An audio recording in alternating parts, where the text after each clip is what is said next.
12:15.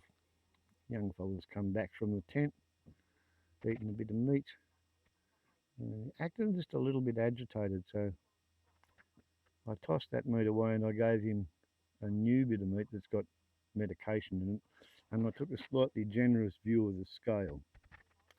So he's just freshly had some medication and now he's acting almost kittenish.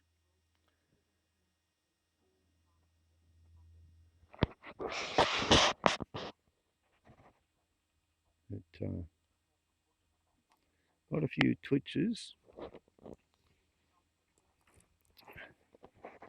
Not quite as restful and laid back as he has been. Hey? I mean, there's got to be some discomfort if you've got a cancer that's eroding the inside of the top of your mouth.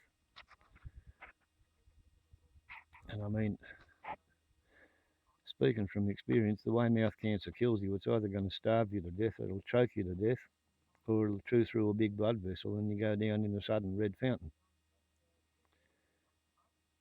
So the bit to remember is that if it happens, it will be sudden. There shouldn't be a whole lot of suffering going on, I don't think, especially with some pain relief, but he's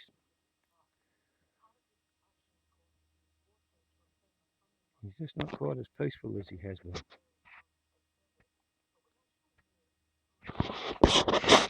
Would you like me to brush you?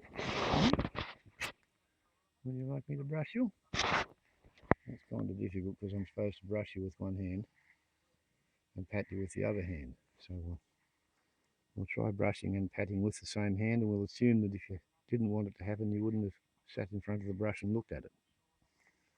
Awful lot of body language goes on with trying to interpret what critters want.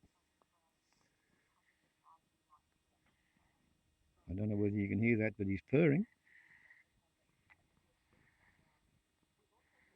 So yeah, not in perfect sorts, but he's not upset either.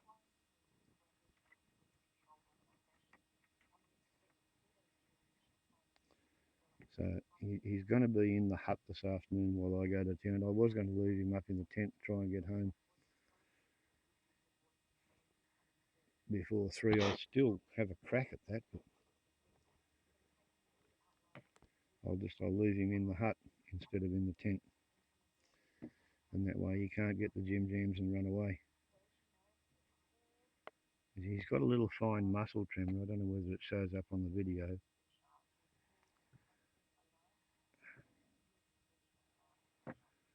It's not surprising that he's got some signs and symptoms of a space-occupying lesion or an erosive lesion. The miracle is that he's got no more signs and symptoms than he does have. At least, that's, in my humble opinion, as a time-expired nurse trained on humans. He was pretty good at the vets too. Of course, I told him we're going to go and see somebody who's actually got a whole lot more training than me, and they're bright enough that they know how to diagnose animals. And animals can't tell you what's wrong with them.